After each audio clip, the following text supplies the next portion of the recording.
Sir, Singapore is one of the 40 members of the Financial Action Task Force, or FATF, which conducts mutual evaluations on the ecosystems of countries.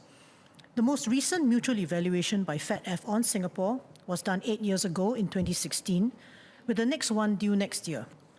In the 2016 evaluation, Singapore was assessed to have a mostly robust and competent regulatory system when it came to financial institutions. However, the same could not be said for sectors outside the finance industry, collectively known as designated non-finance businesses and professions, or DNFBP. The DNFBP sectors were noted to lack many of the obligations and supervisions that financial institutions were subject to. The 2016 evaluation identified that we did not have a strong awareness of illegal fund flows from foreign predicate offences. It also pointed out that the private sector had weak knowledge of money laundering risks from transnational transactions. Fast forward to today.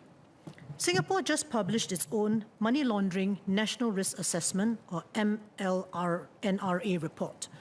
This report concurred that there were significant risks in the DNFBP sector which needed to be addressed. Last month, this House took a step in the right direction by enhancing the requirements on corporate service providers.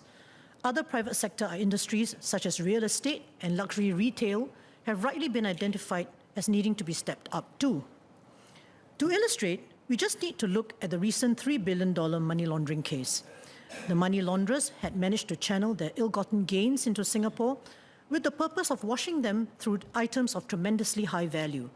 For example, just one of the men involved had purchased 10 condominium units at Canning Hill Piers worth $85 million, a transaction in which red flags should have been raised. It has since been reported that some real estate agents were being investigated for giving kickbacks to their clients from the huge commissions earned. It is clear then that an effective AML approach needs not just a robust framework. How it is executed is key. I now move to the bill before us. On this, I have 3 queries. 1 on restitution to crime victims, 2 on the change in the law to Jeanette Ang's case, and 3 on suspicious transaction reports.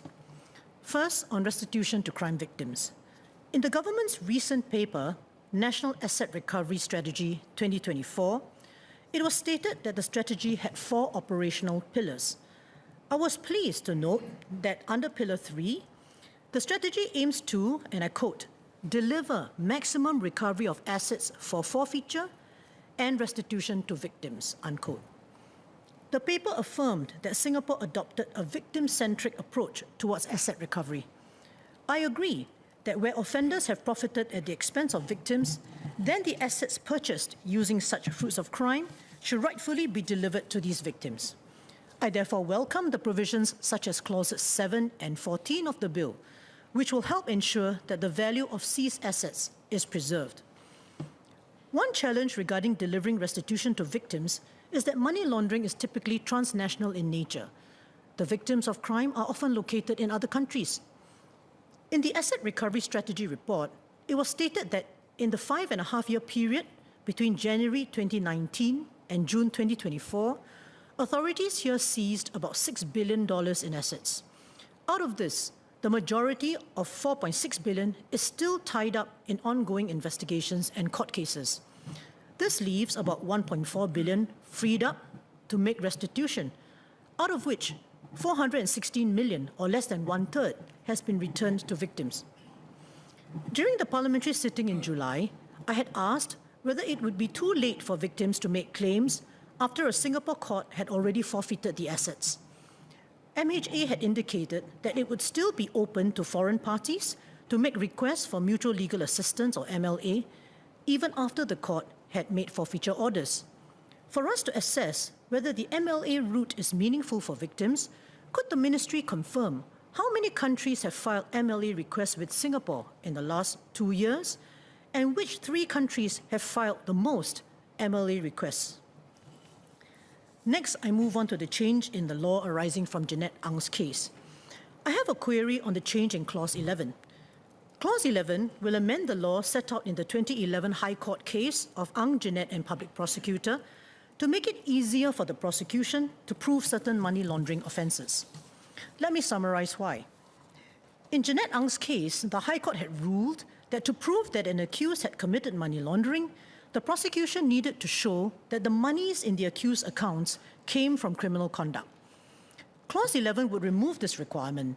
Instead, it would simply be sufficient for the prosecution to show that the accused had a guilty frame of mind, that is, that he knew or had reason to believe that the monies came from criminal conduct. In explaining the rationale for the change, the ministry pointed to evidentiary difficulties. It was said that the proceeds of crime could have been channeled through other bank accounts in other jurisdictions before coming to the accused. It was stated to be difficult to obtain documents from foreign banks to prove the trail of monies. And I think earlier, the Minister also touched on this point. So this amendment in Clause 11 would fall squarely within a concern raised by the judge in the Jeanette Ang case. The court in that case had stressed the importance of requiring the prosecution to prove the trail of monies. The judge noted that if the prosecution did not need to prove that the monies came from criminal conduct, then a person could be prosecuted for money laundering in situations where he mistakenly thought that the monies were the proceeds of crime, when the monies were in fact clean monies. The court opined that prosecuting such a mistaken person would not further the purposes of the anti-money laundering conventions and laws. With the change in Clause 11, how will this risk be addressed? So finally, on suspicious transaction reports. STRs are a key step through which the authorities are alerted to potential money laundering transactions. Clause 5 of the bill will increase the jurisdiction of the STRO, that is the Commercial Affairs Department. The STRO will soon be receiving STRs arising from additional legislation such as the Free Trade Zones Act, Goods and Services Tax Act, Income Tax Act, and the Regulation of Imports and Exports Act. In order to facilitate the work of the STRO, what can we learn from our experience so far about the filing of the STRs?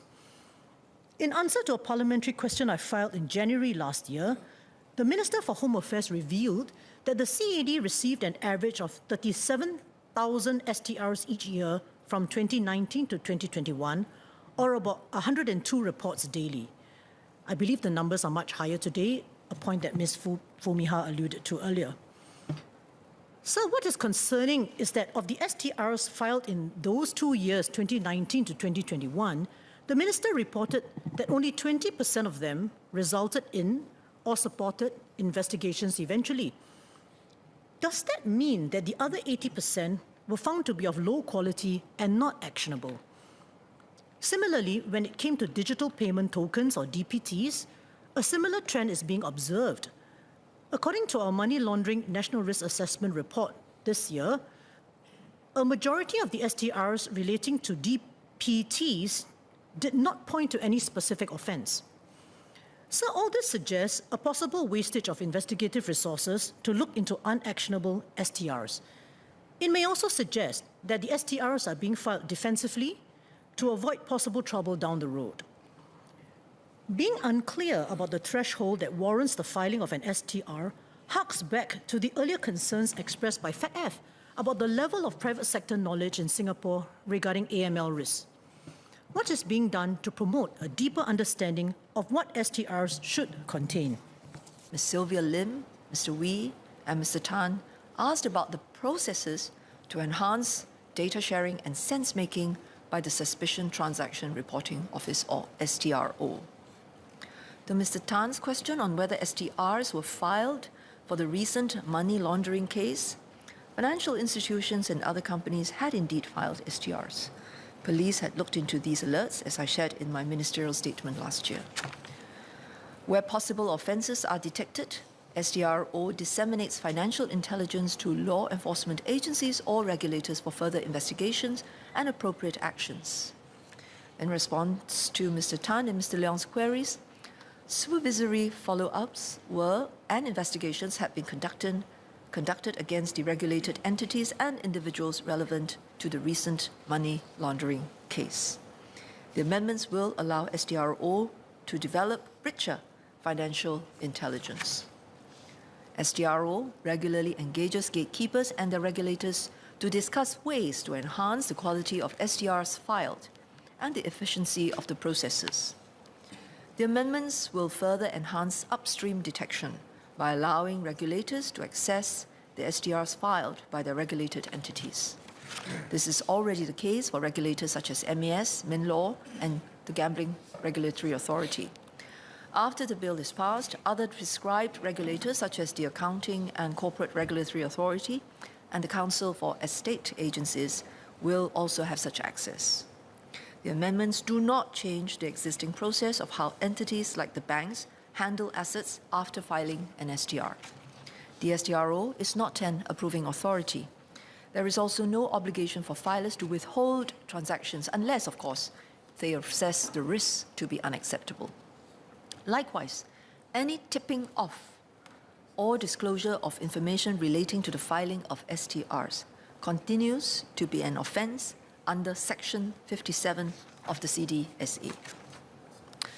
Mr. Chu, Mr. Goh, Mr. Leong, Ms. Lim, Mr. Ng, Associate Professor Raswana, Mr. Saktiandi, Mr. Sharil Taha, Mr. Wee, and Mr. Zulkarnain asked about the elements of proof, impact on victim restitution and international cooperation. This amendment will allow us to better act against money laundering cases and to pursue persons who exploit our financial system, whether the subject is a money mule or kingpin. This would in turn facilitate confiscation of illicit monies and any subsequent restitution to victims. To clarify, the prosecution would still have to prove the physical element of the offence, namely that there was transferring, converting, receiving, or acquiring of the property by the accused. What is no longer required? Only the need to prove, as a physical element of the offence, that the property is in fact the benefits of criminal conduct. The prosecution would also have to prove the necessary fault element, that the person dealing with the monies knew or had reasonable grounds to believe that he was dealing with the benefits of criminal conduct. Other jurisdictions, such as Hong Kong and Australia, already have similar laws, where there is no need to prove a direct link between the property and criminal conduct. To Ms. Lim's question, Singapore received MLA requests from 53 foreign jurisdictions in 2022 and 56 foreign jurisdictions in 2023. The government does not disclose the foreign jurisdictions from which we have received ML requests so as not to prejudice ongoing foreign criminal matters. Earlier in my speech, I talked about STRs and noted that in a previous reply by the Minister for Home Affairs, he had indicated that out of the STRs filed, 20% of them led to or assisted in investigations. So I wanted her comment on whether she finds that this percentage of 20% indicates that the quality of STRs still needs beefing up, or is this percentage acceptable for some other reason? Minister Teo. Thank you, Mr. Speaker. It's a very interesting question, and I think it is a reminder to us not to take any single number on its own and forget the context. If you look at 20% of a very large number of STRs, are we happier that filers have chosen to surface information that they're concerned about, and then we manage to find that only 20% of them are useful? Or are we happier that they are very sparse with their filing? And then the base becomes very small, but those that you can act on may be very high, and are you better off under those circumstances? I would say that we are not overly seized by a single number, but the point that you made is still a relevant one, which is that gatekeepers and their sector regulators need to improve the way in which they are looking at transactions and their effectiveness in identifying those that are suspicious. So that is the process that is still ongoing, and I think because the landscape for money laundering will change very quickly, what may look like very obvious signs of financial crime today will be superseded by new types of behavior that deserve greater attention. So that is, I think, the greater emphasis of where our efforts need to be.